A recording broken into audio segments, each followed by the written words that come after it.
Ito ang kwento ng isang binatang hindi normal. Mayroon siyang kamanghamanghang mga kapangyarihan.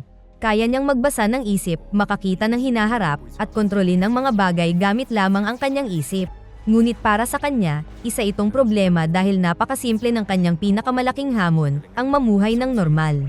Ngunit halos imposible iyon. Araw-araw, may mga kakaibang tao at mga hindi pangkaraniwang sitwasyon na lumilitaw sa kanyang paligid, na lalo pang nagpapahirap sa kanyang buhay. Kaya balikan natin kung saan nagsimula ang lahat, 16 na taon na ang nakalipas. May isang mag-asawa na matagal nang nagsisikap magkaroon ng anak. Matapos ang maraming taon ng paghihintay, sa wakas ay nagkaroon sila ng isang sanggol. Pinangalanan nila itong Saiki Kusuwa. Sa simula, tila normal ang lahat, ngunit hindi iyon nagtagal. 10 araw pa lamang matapos siyang ipanganak, nagsimula ng magsalita si Saiki. At nang siya ay 1 buwang gulang pa lamang, kaya na niyang lumutang sa ere. Oo, literal niyang napapalutang ang sarili. Nagulat ang kanyang mga magulang. Ngunit sa halip na matakot ay namangha pa sila. Itinuring nila ang kanyang kapangyarihan bilang isang espesyal na biyaya. Hindi nila siya dinala sa anumang laboratorio at hindi rin nila ito sinabi kan inuman. Sa halip, nagpasya silang palakihin siya tulad ng isang normal na bata at bigyan ng masayang buhay. At sa loob ng ilang panahon, naging maayos naman ang lahat. Ngunit habang lumalaki si Saiki, nagsimulang magbago ang lahat. Nang siya ay maging binatilyo, naging napakahirap ng kontrolin ang kanyang mga kapangyarihan. Kahit na halos kaya niyang gawin ang kahit ano, hindi na ito pakiramdam na isang biyaya. Para na itong isang sumpa. Maraming bagay ang hindi niya magawa kahit na napakalakas niya. Halimbawa, hindi niya maaaring gamitin ang kanyang mga kapangyarihan upang manalo ng paulit-ulit sa kasino dahil iisipin ng mga tao na nandaraya siya at maaari siyang maaresto. At ang kakayahan niyang magbasa ng isip ay hindi rin nakakatulong sa pag-ibig o pakikipagkaibigan. Kapag nababasa niya ang iniisip ng mga tao, hindi palaging magaganda o romantiko ang mga iyon. Minsan ay kakaiba, nakakailang, o nakakainis pa nga. Kaya sa halip na makatulong, lalo lamang siyang hindi komportable. At narito ang mas kakaibang bahagi. Dahil napakadali ng lahat para sa kanya, naging nakakasawa ang buhay. Wala nang excitement o sorpresa. Wala nang anumang espesyal. Kaya kahit na mayroon siyang walang limitasyong kapangyarihan, pakiramdam ni Saiki ay malas pa rin siya. Dahil dito, nagpasya siyang mamuhay tulad ng isang normal na tao. Sinisikap niyang magkaroon lamang ng karaniwang mga marka sa paaralan. Sinisiguro pa niyang pumangatlo o pang-apat lamang sa mga kompetisyon upang hindi mapansin ng iba. Ngunit hindi naging mas madali ang mga bagay. Sa katunayan, lalo pa itong lumala dahil hindi pa rin niya ganap na makontrol ang kanyang mga kapangyarihan. Minsan ay kusa itong umaandar at maaari itong maging mapanganib. Upang harapin ito, gumagamit siya ng mga espesyal na antena sa kanyang ulo.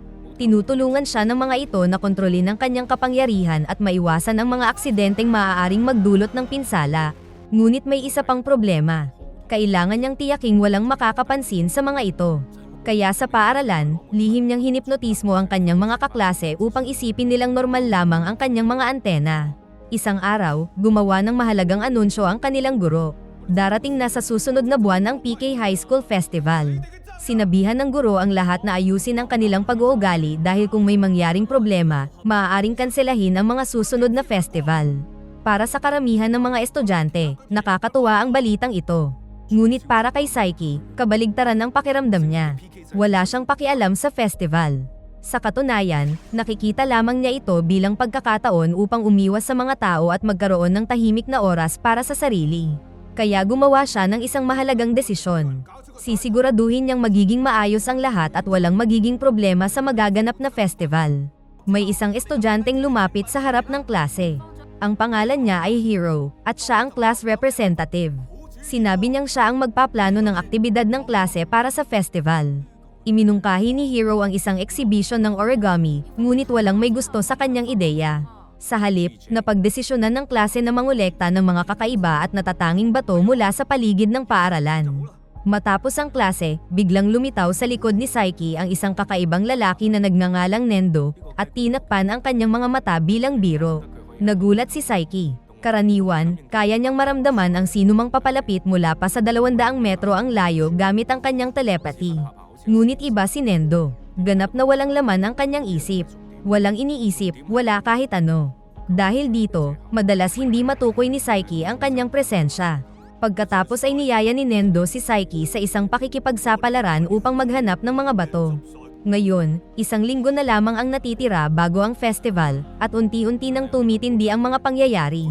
Makalipas ang ilang oras, habang nakaupo sa kanyang mesa, hindi sinasadyang narinig ni Saiki ang usapan ng isang grupo ng mga babae sa malapit.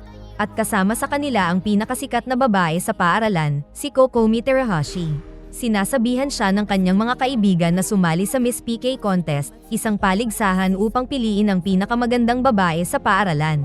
Ngayon, nagpapanggap na mapagkumbaba si Kokomi. Kunwari ay wala siyang interes dito at sinasabi pa niyang isa sa kanyang mga kaibigan ang dapat sumali. Ngunit nababasa ni Saiki ang kanyang isip at ibang-iba ang katotohanan. Sa kaibuturan ng kanyang isipan, gusto talaga niyang sumali at 100% siyang sigurado na madali siyang mananalo. Si Saiki naman, ay wala rin talagang pakialam dito. Hindi siya interesado sa kagandahan o kasikatan ni Kokomi. At ito mismo ang nakakuha ng atensyon ni Kokomi dahil sa unang pagkakataon, may isang taong hindi humahanga sa kanya. Kalaunan, sa panahon ng bakasyon sa tag-init, nakasalubong ni Kokomi si Saiki sa isang parke. Magiliw niya itong binati, umaasang mamamangha ito sa kanyang alindog, ngunit normal at kaswal lamang ang naging tugon ni Saiki. Nagulat si Kokomi. Naisip niya na baka masyado lamang nabighani si Saiki sa kanyang kagandahan kaya hindi ito nakasagot ng maayos. Kaya sinubukan niya ulit, ngunit sa pagkakataong ito, tuluyan siyang hindi pinansin ni Saiki. Mas lalo siyang nainis at nalito. Hindi niya maintindihan kung paano kayang balewalain ng isang tao ang kanyang kagandahan. Kaya nagsimula siyang mag-overthink, baka kakaiba ang naging kilos niya. Baka hindi lang siya talaga napansin ni Saiki. Upang makasiguro, sinubukan niyang lumapit pa at abutin si Saiki ngunit mabilis itong umiwas at nagpatuloy sa paglalakad na parang walang nangyari. At pagkatapos, bigla na lamang itong nawala. Literal na nag-teleport si Saiki. Sa halip na makalimutan si Saiki, lalo niya itong naiisip. Unti-unti siyang nagkaroon ng interes dito, hanggang sa tuluyan siyang na-obsess kay Saiki. Paulit-ulit siyang naghahanap ng paraan upang mapalapit kay Saiki, ngunit sa bawat pagkakataon ay nabibigo siya. Sa wakas, dumating na ang araw ng festival. Sa umaga, nag-aalmusal si Saiki kasama ang kanyang mga magulang. Biglang nabasag ang isang tasa ng walang dahilan. Itinuring ito ng kanyang ina bilang masamang palatandaan, ngunit hindi naniniwala si Saiki sa mga pamahiin. Nanatili siyang kalmado at pumasok sa paaralan gaya ng karaniwan. Simple lamang ang kanyang plano. Lihim niyang gagamitin ang kanyang mga kapangyarihan upang pigilan ang anumang problema bago pa ito mangyari. Kaya naging maayos ang takbo ng festival. Sa paaralan, nagtipon ang buong klase upang ipakita ang mga batong kanilang nakolekta. May isang batong namukod-tangi. Pag-aari ito ni Orin Kobayashi. Mayroon itong kakaibang mapulang kulay. Pagkakita rito, naalala ni Saiki na dating siga si Kobayashi. Kamakailan lamang siyang lumipat sa paaralan upang baguhin ang kanyang buhay at maging mabuting tao. Ngunit minsan, lumalabas pa rin ang kanyang dating ugali. Pagkatapos nito, tahimik na nagtungo si Saiki sa pasilyo. Ngunit syempre, sinundan na naman siya ni Kokomi. Paulit-ulit niyang sinusubukang gumawa ng mga aksidenteng pagkikita upang magsama silang dalawa. Ngunit may isang bagay na hindi niya alam. Kayang basahin ni Saiki ang kanyang isip. Alam na nito ang bawat plano niya. Nang malapit na siyang lumapit kay Saiki, biglang lumitaw ang isang grupo ng mga lalaki. Ipinakilala nila ang kanilang sarili bilang fan club ni Kokomi at nagsimulang magmakaawa na sumali siya sa Miss PK Contest. Habang abala si Kokomi sa pakikitungo sa kanila, nakita ni Saiki ang perpektong pagkakataon upang makatakas. Sa isang iglap, nag-teleport siya palayo. Lumitaw siya malapit sa isang entablado kung saan magsisimula na ang isang magic show. Ang pagtatanghal ay pinangungunahan ng isang estudyanteng nagngangalang Ryoko. Habang nanunood si Saiki, may napansin siyang kakaiba. Ginagamit ng salamangkero ang sarili niyang ina bilang assistant. Dahil dito, nag-alala agad si Saiki. Pakiramdam niya ay may maaaring magkamali.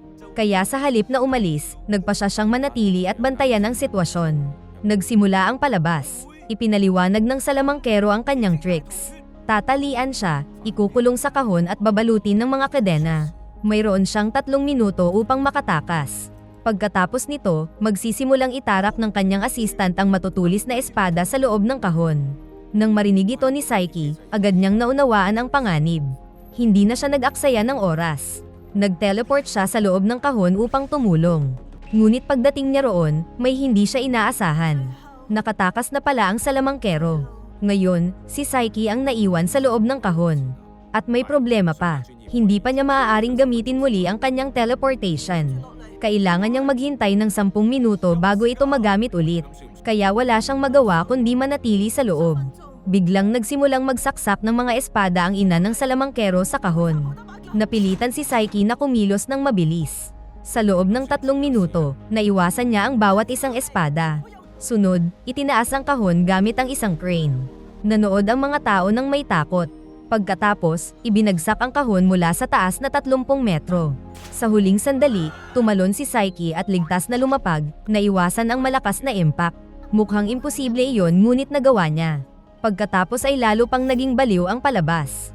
Binuhusan ng gasolina ang kahon at sinindihan ito. Ngunit mabilis na pinalamig ni Saiki ang loob ng kahon at napigilan ang apoy. At nang akala mong tapos na ang lahat, inanunsyo ang huling stunt.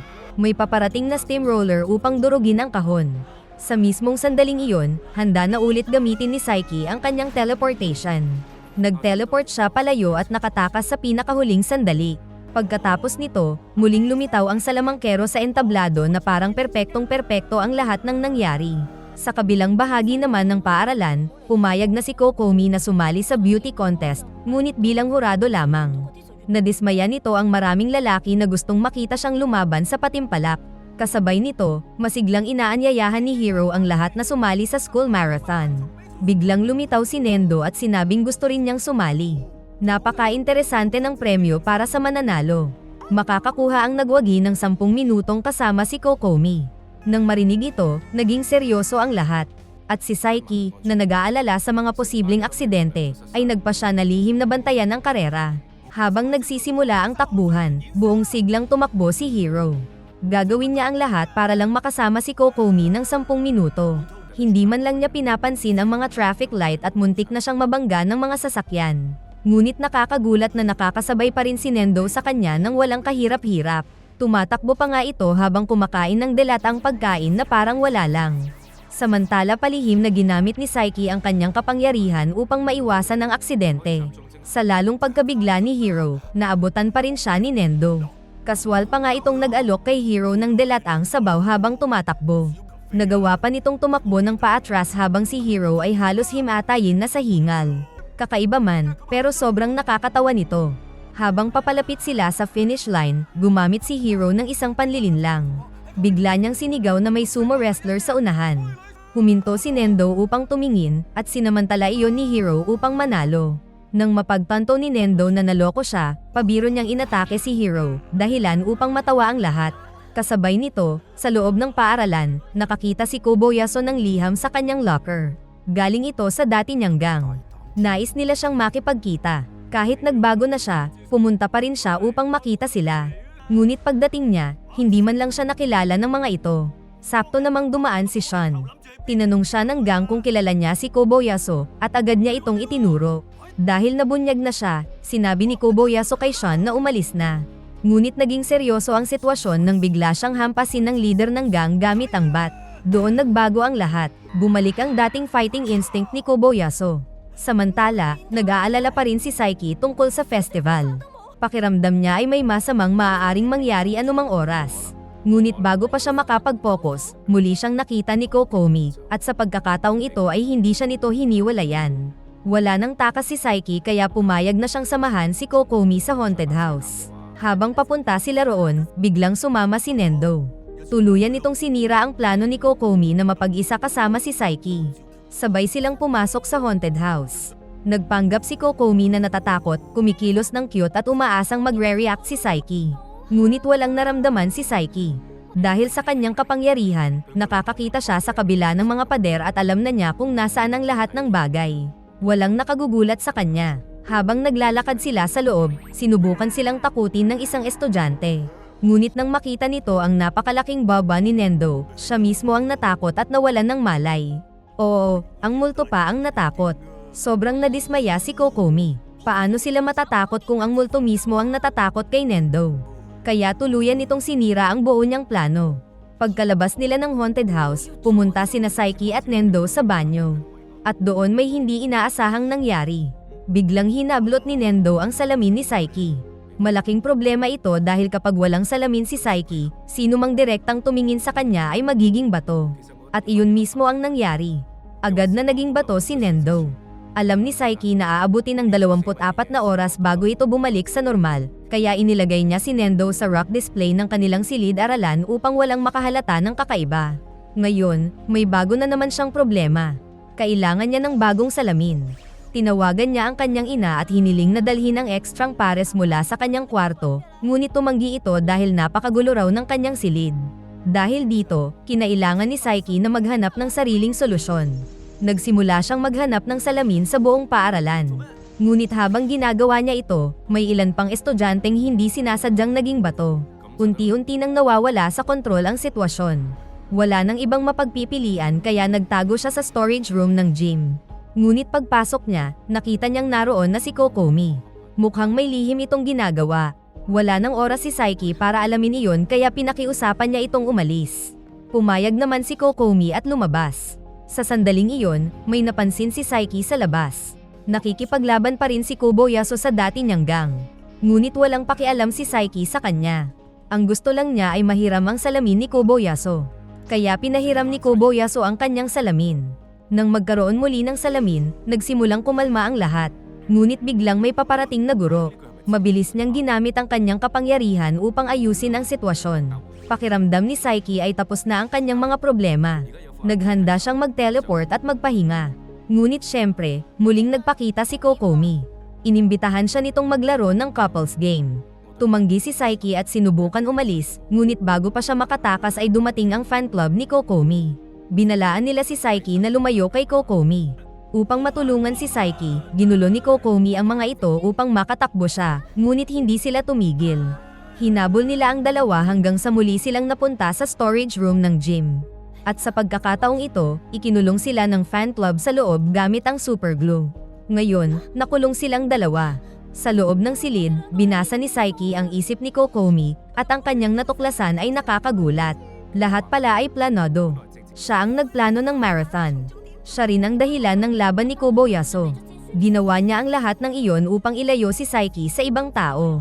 At bilang huling hakbang, ipinakulong niya silang dalawa sa pamamagitan ng kanyang fan club upang makasama niya ito. Ngayon, natrap si Saiki kasama si Kokomi at kailangan niyang makatakas ng hindi inilalantad ang kanyang kapangyarihan. Samantala sa labas, bumalik ang dating gang ni Kobayasu kasama ang mas marami pang miyembro at muli siyang pinalibutan. Walang ideya si Kobayasu kung ano ang nangyayari. Sa storage room, naramdaman ni Saiki ang panganib. Alam niyang may magaganap na laban, ngunit hindi pa rin siya makaalis nang hindi naghihinala si Kokomi. Kaya nakaisip siya ng isang mapanganib na plano. Ginamit niya ang kanyang kapangyarihan upang i-teleport ang buong gang. Ngunit kapalit nito ay labis na pagkapagod. Nanghina ng husto si Saiki at naging hindi matatag ang kanyang mga kapangyarihan. At lalo pang lumala ang sitwasyon. Napansin ni Kokomi ang mga antena sa ulo ni Saiki. Dahil sa kuryosidad, pinaglaruan niya ang isa rito at hindi sinasadyang nahugot ito. Sa sandaling iyon, tuluyang nawalan ng kontrol ang lahat. Sabay-sabay na kumawala ang lahat ng kapangyarihan ni Saiki. Sa iba't ibang panig ng mundo, nagsimulang pumalya ang mga makina. Maging ang mga space station ay nagpakita ng babala tungkol sa posibleng sakuna. Sa loob ng silid, nagising si Saiki at sinubukan humawak ng isang bagay ngunit nasira ito sa simpleng pagdampi lamang niya. Natakot si Kokomi at nahulog ang antena. Napagtanto ni Saiki ang nangyari. Nawawala ang isa niyang antena at napakadelikado nito. Tinanong niya si Kokomi tungkol dito ngunit bago pa ito makasagot, huminto ang lahat. Nagbago ang espasyong nakapaligid sa kanila. Para bang wala na sila sa Earth. Naging manipis ang hangin at nahirapan silang huminga. Wala nang ibang magawa si Saiki kundi maghintay na mawalan ng malay si Kokomi. Pagkatapos, gamit ang natitira niyang lakas, hinanap niya ang nawawalang antena. Nang makita niya ito, inayos niya ang lahat at ibinalik ang gusali sa Earth. Ngunit kahit nalutas niya iyon, may isa pang malaking problema. Wala siyang paraan upang ipaliwanag ang lahat ng nangyari. Kaya gumawa si Saiki ng isang huling desisyon. Ginamit niya ang natitira niyang enerhiya upang bumalik sa nakaraan. Ngayon, kailangan niyang ulitin ang buong festival mula sa simula. Sa pagkakataong ito, plano niyang ayusin ng perpekto ang lahat. Kailangan niyang pigilan ang bawat problemang mangyari bago pa ito magsimula, iwasan ang lahat ng kaguluhan, maingat na pakitunguhan si Kokomi at tiyaking magiging maayos ang lahat. dahil isang maliit na pagkakamali lamang ay maaaring muling magdulot ng kapahamakan sa lahat.